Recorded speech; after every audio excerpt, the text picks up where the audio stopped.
Emptiness is a cure to solidified narratives of what. Oh, are you currently depressed, anxious, suffering a mental health crisis? When you see it with your own eyes, that I am creating really everything that I experience. Even the depths of hell are perfect. The people that I love, the people that I hate, the experiences that feel so painful. And you can become the person you want to be, not sometime else, but right now. There's like a level of okayness that underlies the entire range of every human experience. So which sense of self is the real one? Spiritual transformation at its core. If I believe there are angels on my shoulders. All right, so I'm with my friend Ethan. We've just been having some incredible conversations about really the possibilities that are available to anyone for deep, not just freedom, but personal power, dexterity over mind, over experience, over perception, recognizing the inseparability between what we experience and the mind that is doing the experiencing, and understanding, again, the control that we have. And I just wanted to start this conversation off by sort of illustrating the profundity of what we're pointing to. So emptiness, this is a word. The Sanskrit is shunyata. This is the crux of the Buddhist tradition. And when there is a full, deep, thorough understanding of the emptiness of self, other, world, phenomenal experience, there is a dramatic change in awareness, in consciousness, in experience itself. And I really want to emphasize how dramatic this shift can be. As the insight into emptiness deepens, things really do change, and in ways that I would say most people don't even know is possible, actually. And this is what is so dramatic about Buddhism and the Buddhist path when it is followed to completion. And emptiness is that completion, a thorough understanding of not just what emptiness is, but its implications on what that means for us. So, yeah, and first, when we're talking about emptiness and sort of, enlightenment, really just freedom from the trap that is the solidification of thoughts, narratives, senses of self, senses of world. We unconsciously solidify these things.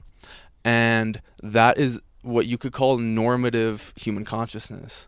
That is what the Buddhists would call the deluded state, which is actually rooted in believing the objective reality of illusions. And when they say illusions, it's not, smoke and mirror stuff. Well, it is to a degree, but it's also just believing the constructs in your mind. Because we could say that the mind is creating stories, it's creating narratives, senses of self that are then projected onto experience. For instance, we have a conceptual understanding of who I am. I'm Ben, I'm a human being, I'm objectively here, there's definitely a self here, I was born, I'm gonna die. That's a narrative. And we then project that onto experience, and we feel that. It's not just heady, it's a felt experience of self. And so I want to highlight the duality between normative consciousness, which is believing in the reality of experience, believing that this place is objectively, inherently, independently existing. And then the enlightened state being the recognition that this world that we experience is actually inseparable from the mind. That what we experience are our own mental projections built off of narratives, assumptions, certain qualities of mind, specifically clinging, that spawns the experience of a self and a world. So why is that important? So why is that relevant to someone? Mm-hmm. It still seems a little abstract. Yeah. If you grok that, what does that mean? Yeah, so emptiness is important for anybody because you can be deeply free from death, free from the illusion of death, free from the trauma you've experienced in your past, recognizing that is a narrative. There's a narrative potentially that I am a victim to my circumstances. I'm a victim to my family. My parents scarred me. My brother bullied me. And this narrative, if we choose to feed that, for instance, that flavors our experience in the present moment of who and what we are. So when we recognize the emptiness of, let's say, my narrative of the past, then I recognize that it's actually malleable. Because emptiness doesn't mean it doesn't exist. I mean, at one level, there's different depths to the understanding of emptiness. But we could say that emptiness just implies that everything is malleable, workable. We can change the way that we really portray our past and the way that we relate to it. For instance, I can have the same experience of quote unquote trauma, of being whatever, bullied by my brother, my parents, verbally abused me, whatever. That can be a certain narrative. And again, that flavors our experience now of, I'm broken. I got shafted by life. And if we recognize it's empty, maybe I could apply a different perspective. That is that maybe, again, I was being tested. I was being tested and I was being given a gift of darkness, of suffering, that this darkness actually made me who I am. And I think for anybody listening, if they've experienced periods of darkness and made it out the other side, recognizes the value of darkness. It's a teacher. It shows you, well, many things. One, you could say, what am I holding on to too tightly? The idea of a perfect life. So what? My brother was a dick. So what? My whatever childhood, I was bullied. So what? Is life supposed to be perfect? What does that even mean? And can we get out of that mindset that says, oh, if there's some pain, there's some suffering, then something's wrong with me and my life is shot. Again, recognizing that if we feed those narratives, it affects us right here and now, and we feel potentially broken. So emptiness is a cure to that. Emptiness is a cure to solidified narratives of where I came from, where I'm going, and actually also what's happening right now. So this is immensely pragmatic for any person. And one Dharma teacher that we both really love says, and this is really true if you grasp emptiness, that an understanding of the emptiness of all of experience is the most important, most fundamental understanding that a human being can come to. And in the words of the Buddha, he said, "Ehipassiko, come see for yourself. This is not a faith, this is not a belief. This is a recognition on the state of reality, perception, mind, and being that we realize through a certain set of practices which have been around for 2,500 years, as well, Buddhism's evolved, but there are ways for you to, again, see this for yourself, where this is not something that you take on trust. When you see it with your own eyes, that I am creating really everything that I experience, that, like we were talking about before, the people that I love, the people that I hate, the experiences that feel so painful are not separate from me and my relationship and my narrative to those things. And when we recognize that, and this insight, it usually takes time to ripen, mature, and be applied to life. But when this insight really ripens, it changes everything. And you can become the person you want to be, not sometime else, but right now, when we learn how to shift narratives of who I am, what narratives I feed, if it's based on lack, pain, fear. If I choose to indulge in that, in a sense feed them, then I'm the creator. I create that world for myself. And if I choose to inhabit something freer, more expansive, a framework based on acceptance, on warmth, on openness, that flavors everything that I experience. So the depth of this insight, in my opinion, cannot be overstated. And I really want to emphasize that in this conversation, is that this is something that goes leaps and bounds beyond any other understanding. And this, again, this is not, at its core, it's not a religious belief. This is an understanding on the nature of experience. And I would encourage people who are listening to this, who are curious, to, again, come see for yourself. This is, it changes everything. It's not with any other belief system. Christianity, Hinduism, any other kind of, especially religion, but also worldview. You could say materialism, scientism, anything like that. As long as we reify it, reification means to make something abstract, concrete, and real. If we reify any of our own mental projections, we're setting ourselves up for pain, suffering, and confusion. Because we're believing in this thing we made in our head, and everything we make in our head is malleable. So, Insane stuff. Um, yeah, I want to start out by kind of riffing on a couple of those points in terms of why should someone care about this? It's like, oh, are you currently depressed, anxious, suffering a mental health crisis? Maybe the problem is not therapy. It's your fundamental relationship to reality itself. And emptiness is that thing that can change that fundamental relationship to reality itself. And yeah, there's a level of freedom. There's a level of wholeness that emptiness brings. And we were discussing this earlier, but a lot of people relate to the Buddhist path as like, I'm going to detach and reach enlightenment. But emptiness, and emptiness has that flavor to it. When you hear the word, it's like, oh, empty, nothing, void. There's a lot of these words that are associated with each other, but really it's just seeing that all of the things that you think are so real are not. And wow, that changes. It actually allows you to engage with life even more. So rather than pulling back and dissociating from life, it's like, no, everything is empty. Let me like lean into it now.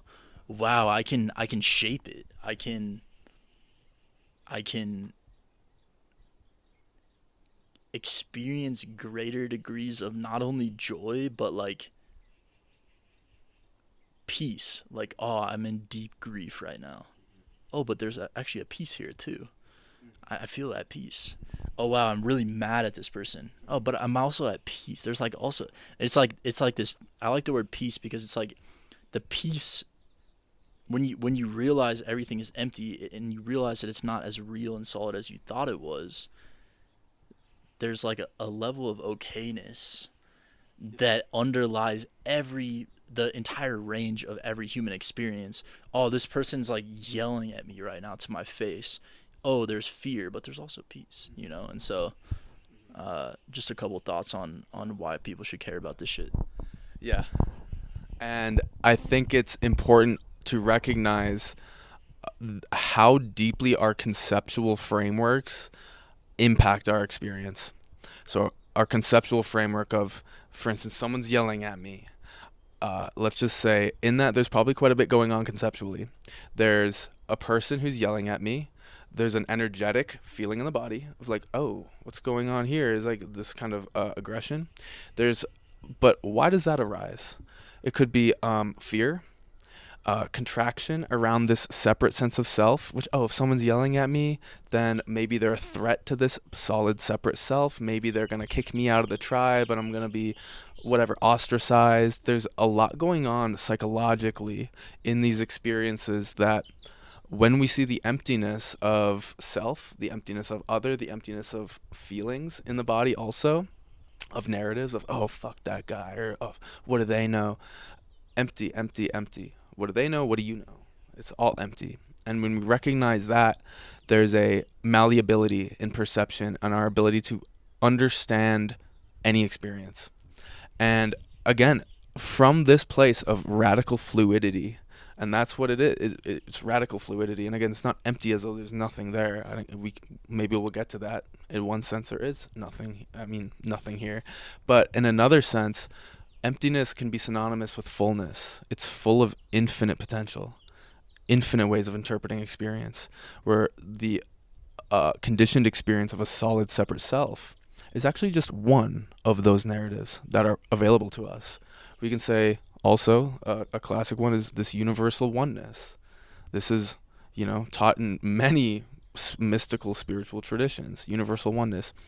Do we have access to that perspective of recognizing that Ethan and I and this world are not separate?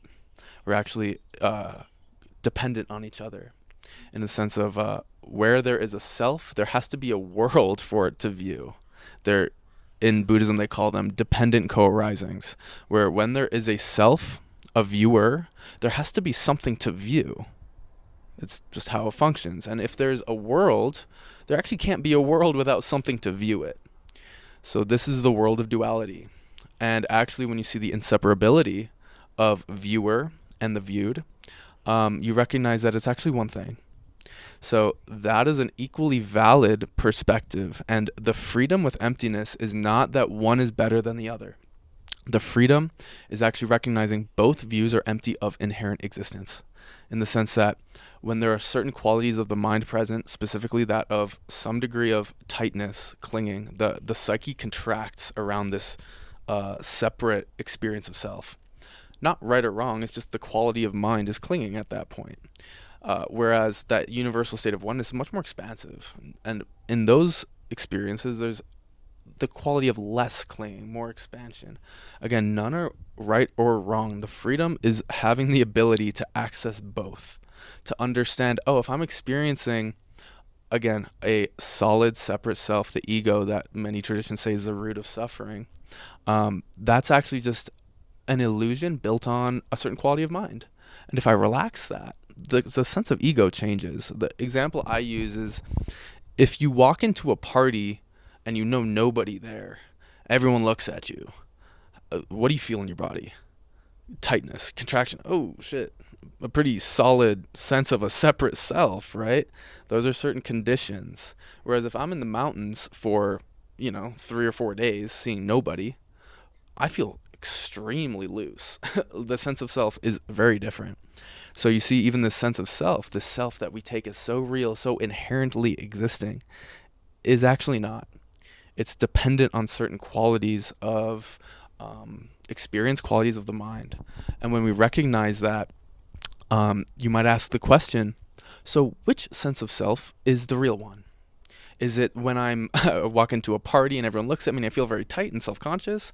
Or is it when I'm in the mountains and I don't give a shit what I do, who's watching? What sense of self is the real one? And this is where we recognize the insight of emptiness, that there actually is no way, that it really is. And this is where the freedom is. It's not this way or that way. It's depends. And interestingly, it's again in the world of duality, the mind wants it to be this way or that way.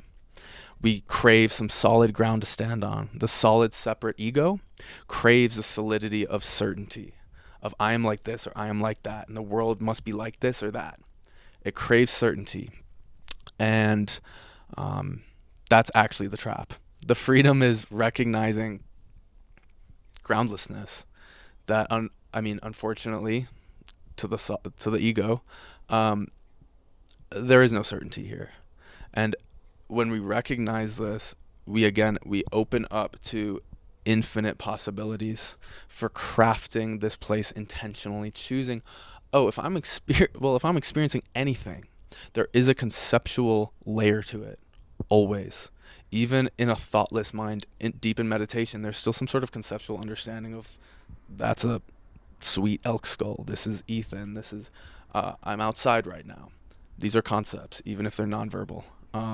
So, yeah, understanding that there are always concepts present whenever we are experiencing anything, having the ability to choose what concepts am I feeding. What is this elk skull? Is this just a bones and fur, or is this a sacred object?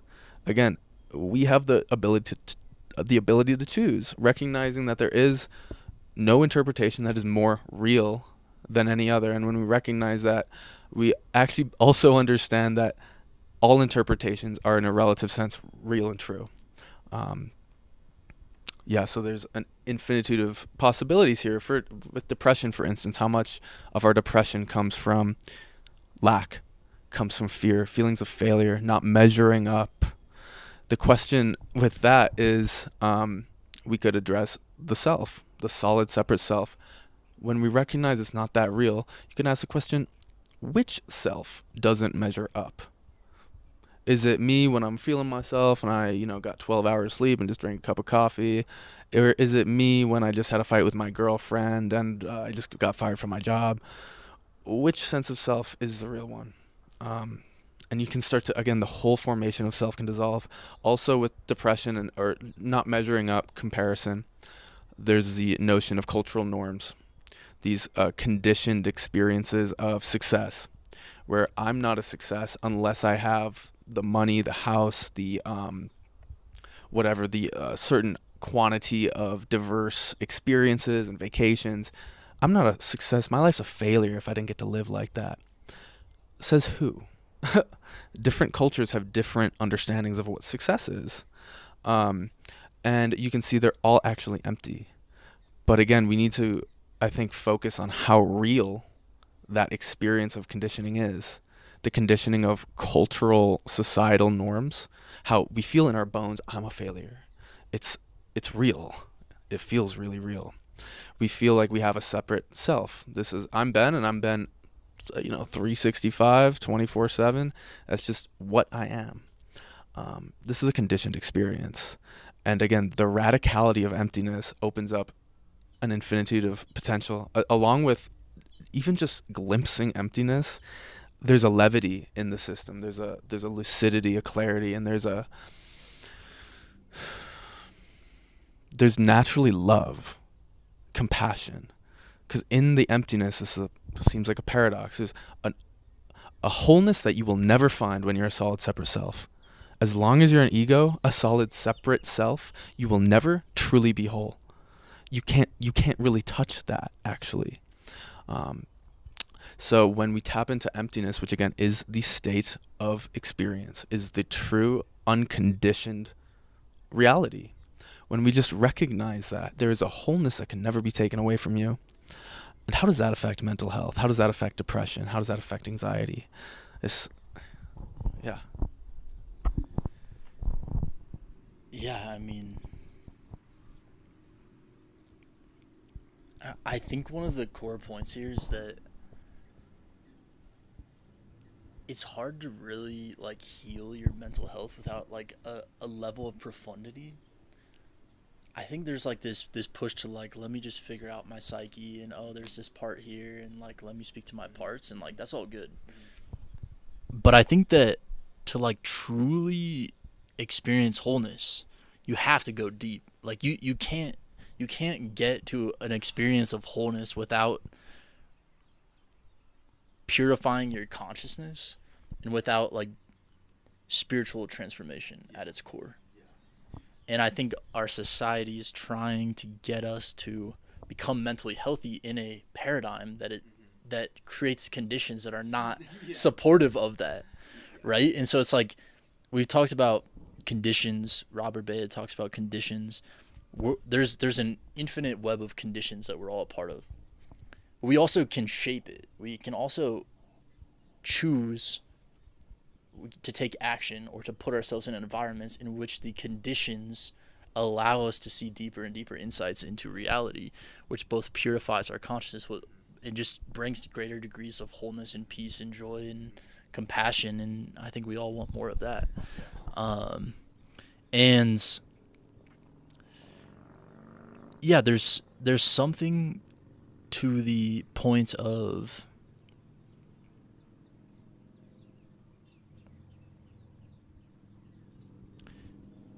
hold on. I wanna sit into it before I try to speak it.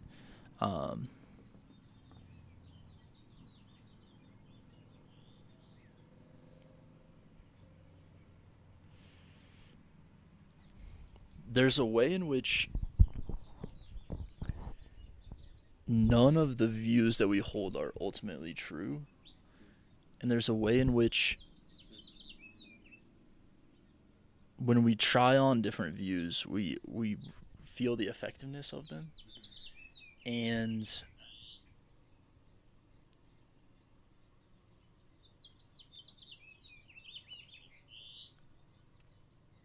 I don't really know where I was going with that. Yeah, no, I can keep riffing on that. So, I mean, you had multiple good points, which is, I mean, the emptiness of all views, understanding that at a relative level, any view that we could ever hold is, at one level, not real, but at another level, we experience it as real as anything else. So, I mean, this comes to a profound understanding about the merging of duality between illusion and reality. you could say. Um, and another thing that you pointed to was mental health and the mental health system right now, which is doing its best. But you could say that it is rooted in this ideology, this conditioned experience of a solid separate self, which Buddhism would say doesn't exist. I forget who said it, but there's a quote that's like, the reason you suffer is because you do 99% of anything for yourself, and that self doesn't exist.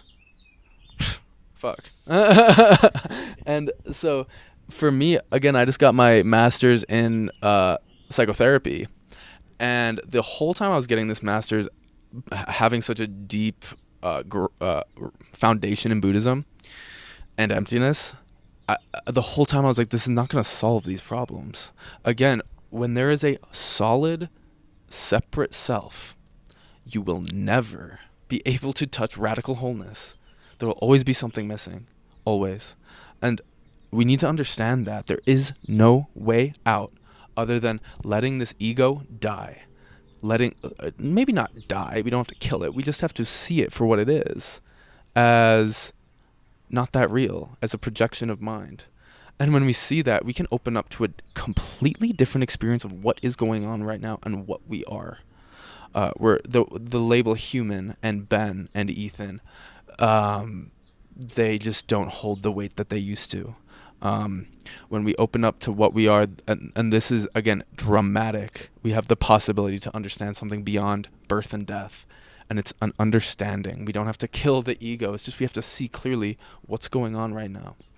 How deeply is mind, or even deeper parts of us, being constructing experience? And then you have to ask the question, what dies? What dies? The idea of what I am? The idea of what I am dies every time I go to sleep. What happens when we go under anesthetic? Where are you? And and so I think we have to recognize, it reminds me of what Dante's Inferno, right? Where you have to, in order to get out of hell, you got to crawl through Satan's mouth. So the ego, the illusion of what we are, identity-wise, we have to let that die. And that seems terrifying to the ego, to the solid separate self. But if we want to taste freedom, if we want to open up to what we are, we have to let that die. And actually, the illusion of a solid separate self, the ego, is actually fueled by contraction, fear. Like I said with the example of, going to a party, you feel that tightness in your body, and it's in your psyche and your mind as well. Your mind contracts around a notion of identity rooted in fear, and it happens like that. Like, it's almost hard to recognize. But again, there's nothing inherently wrong with that. But if that's the only mode of interpreting experience, the only lens we have access to, we're trapped. We're trapped in actually our own minds. That's what's so radical about this. There's nothing here to fear. There's nothing that can cause you suffering except your own mind and your relationship to pain, your relationship to intense experiences, your relationship to change, your relationship to not knowing. We choose how we relate to the unknown. We choose how we relate to pain. And the way that we relate to an experience changes what we perceive. And again, the viewer and the viewed are not separate. We are constructing experience. And when we recognize this, again, naturally there's love, there's compassion, there's wholeness. And then there's something that's almost more exciting, which is the understanding, if I made all this, and now I'm aware that I made all this, what can I make this? And that's where we step into the role of what I would call spirituality beyond dogma, where there is no right God. The Christian faith, the Catholic God, is one representation of a manifestation of mind, where we create a world where that God is here, that goodness, that power in, let's say, the Catholic God, and we feel that. We talk to that God and we feel that. And we can create any God. What do you think the Hindus believe? What do you think the world they walk through is? pretty different than ours. When there is real gnosis, the level of something beyond a belief, because belief is wishy-washy, and with belief there's a notion that maybe it isn't real. We're talking about the level of true seeing, true knowing. And when you know the truth of emptiness, here you got that. When you know the truth of emptiness, you actually have reached the truth of reality. And from that place, it's kind of like the skeleton key that unlocks the infinite potential for creating, cultivating the experience we want. If I believe there's demons haunting me, guess what? Perception will pick up on experiences, feelings, thoughts that prove that point. It's confirmation bias. If I believe I'm getting haunted, oh, that dark thought, of course, because there's demons haunting me. If I believe there are angels on my shoulders, when that light hits my face, when I succeed in life, I'm like, the angels got me. Again, it's a confirmation bias. Yeah. Insane. All of this. It's all insanity in the best way. Yeah, sitting with everything you just said and sitting with, I realized what it is I was trying to say, or what I was trying to understand. And as you were speaking, I just kept having this question in my mind of like, but like, why would I didn't feel like a depth of like feeling compelled. Like it's like, okay, joy, compassion, cool. But if I have to go through hell to get it, do I really want it? And so there's this sense of like, why go through this whole thing, this whole experience of this roller coaster of deepening. And like, cause on one level you could say that every degree of consciousness is absolutely perfect. Even the most unconscious. And so I was sitting with that and I was like, okay, so even the depths of hell are perfect. That doesn't mean you don't want to get out of hell. Right? And so it's like, I think there's this distinction of there is no wrong experience. But that doesn't mean you want to be in hell. Right. and so this freedom, this ability to go through life with profound ease. I want that. Yeah. You want that. Yeah. We all kind of want that if we're honest with ourselves. And one of the things I was contemplating recently was like this social world, this social matrix that we all live in. And I was contemplating and sitting with how much of like my social anxiety, if I even to reify it by saying it, is just a construct, right? And it's when I was sitting with this, like, oh, this is actually empty, and it's like, but even just asking myself, like, if I'm being really honest with myself, are people actually thinking about me? Probably not. They're probably thinking about themselves. And wow, that's freeing. Everyone's just thinking about themselves. And it's not a bad thing. But when I see that, when I am like grounded in this principle of honesty, like when I'm really honest, I kind of know that people aren't judging me all the time. And if they are, who fucking cares? Yeah. But yeah, there's a way in which, like, oh, to see the emptiness of this anxiety that I feel around people. Oh, that's empty. That's something my mind is doing. Wow, I feel better. Yeah. Holy shit, I feel free and light. And now I want to go hang out with people and, talk to strangers. Like, holy shit, this is a different reality. And it's a lot more pleasant. Yeah. But it's not any more perfect than than my less conscious self. It's just like everything is absolutely perfect. You could say that absolute just means the entirety of what's happening in this moment, which even is to like couch it in time.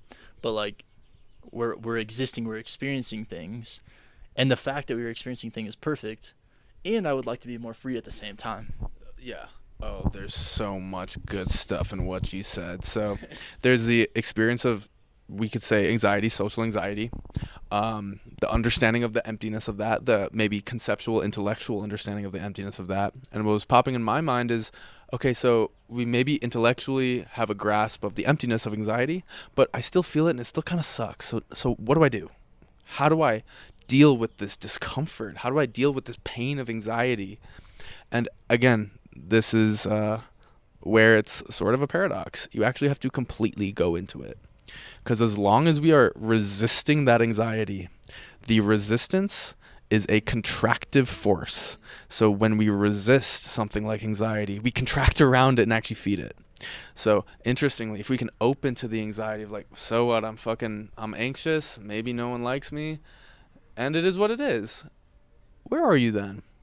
You're in a place of openness. And interestingly, probably not that much anxiety if you're really okay with it. You know what I mean? So this points to actually dependent origination and how resistance, you could say fear, at the maybe the most fundamental level, contraction, creates experience and it creates suffering. And what contraction and suffering is actually what you could call an unskillful relationship to experience. When I'm saying this is not allowed, anytime I resist or I cling to things that are changing, like, everything, you're denying the state of reality, which is, that everything's flowing and changing. So when I cling to things that are changing, it hurts because I wish it didn't. Okay, you're resisting reality. And when I say this anxiety or this depression is not okay, when I say that this is not allowed in my experience, I'm actually separating myself from it, and the psyche is actually tightening around that unpleasantness. Whereas, again, it's a paradox. If we want to deal with the darkness, the fear, again, at radically profound depths, and I'm talking the fear of death, the fear of lack, the fear of unlovability, being alone, whatever it is, it's all workable if we know how to relate to it in a skillful way. And when I say skillful, I mean predominantly openness. When you feel those contractions in the being, when you feel those thoughts, hear those thoughts, how do you relate to that? And just know, if I say this is not allowed, I'm feeding it. This is where the mental health crisis, it gets so tricky to understand until you have an understanding of emptiness, where when I open to experience, actually the fundamental contraction that creates experience at all dissolves. And this goes to deeper and deeper depths where you can see suffering dissolve. And eventually you can see the whole formation of self and world dissolve as well. It experience, yeah. There's a caveat, which is like, I think there's a trap in where you can say, okay, I'm feeling this anxiety, let me go into it, but you're like forcing yourself into it. And I know, like, sometimes I got this idea in my head that like I need to go through it to get to the other side of it, and then I would like force myself, and I would just be like, trying to experience it. And I think that is like I imagine a common thing. And I think that what is underneath that is like, I really don't want to, but I have this idea that if I go into it, that it's good. So therefore I'm going to go into it while maintaining this feeling that I don't want to. And so I think there's a difference between that and going into it and being like, holy shit, this is painful. What if I like relax into it a little bit more? And it's like, let me just this surrender into it. And this word surrender, like, what if I just let go of the need to force anything? Yeah. So like, oh wow, I really don't want to be with this. Yeah. Okay, let's open to that too. Right. You know. Yeah. And real quick before we got to get some Thai food in a sec, but real quick, yeah, what you're pointing to, I mean, it reminds me of the Taoist notion of Wu Wei, effortless action, the action of non-action. Which is kind of a mindfuck, I guess, but it really is like, when I'm not trying to do anything, when I'm not trying to escape my suffering, I'm also not trying to be with it, what happens? And in my opinion, that is the natural, spontaneous purification of karma and the purification of consciousness. Actually, we're being with things as they are, and we're letting ourselves figure it out. And actually, at a meta level, you could say, no matter what you're experiencing, darkness, depression, anxiety, It's always doing that. It's always consciousness flowing perfectly. No matter what it is, no matter how deeply you get stuck in darkness, you have to feel that. And that might hurt in a sense, but you have to feel a certain degree of darkness. Again, to learn what needs to be learned, to learn how to let go. And that's the thing. It's painful. And I will say a lot of the insights for me have come from, the deepest, darkest pain. And it's not easy, but the fruits are absolutely well worth the work. And again, so when I say going into anxiety or depression, opening to it, I don't mean stay in that, again, solidified experience of darkness. When you open to the anxiety or the depression, just discomfort in general, uncomfortable narratives, conceptual frameworks. A lot of people say, like, I am a depressed person. Right. When people say I'm a depressed person, what's going on there? It's a solidification of this illusion of a separate self that is also flavored with depression. So again, this is where emptiness can be really useful for dissolving the self that is depressed. There is depression, not necessarily a self, but but yeah, again, so when we open to discomfort, we don't just stay there. Actually, naturally, I found it's actually pretty natural, like in meditation retreats or like, on a good dose of mushrooms or something like that. Consciousness, when you're with that thing that hurts, maybe it's trauma in the past, fear of death, feelings of lack. When you really pay attention to it and become really deeply curious, and curiosity is another word for openness. Actually, I'm like, what is this thing? Instead of running from it. When I become curious, I start to understand this thing, and consciousness will naturally, in my experience, create narratives that are much more skillful. In a sense, the more we resist something, it's like knots in the psyche. You're pulling this knot tighter the more you resist it, and all of a sudden it's completely solid and impenetrable and objectively real. At least that's how we perceive it, because we are so contracted. And it's like when we can open, when we can be curious, when we can be with, actually we're loosening that knot. And then we can go in there and untie the unskillful narratives that we're feeding, inducing our suffering, depression or anxiety. And it just is a matter of getting in there. And this conceptual framework of emptiness is really key to understand that if this is all empty, how come it fucking sucks? That's a great question. Let's become curious about that. You know what I mean? And see where we go. So, we'll wrap it up for now. But this was a video on, just I guess the exigence, the importance of understanding shunyata. That life can be much, much, much better if we're willing to be with pain, be with discomfort, be with darkness, in order to unravel the solidified knots of the psyche to come to this deep, direct knowing of the emptiness of phenomenal experience. So, you want to add anything? No. That's a wrap. My man. All right, let's go get some Thai food, bro. That was sick.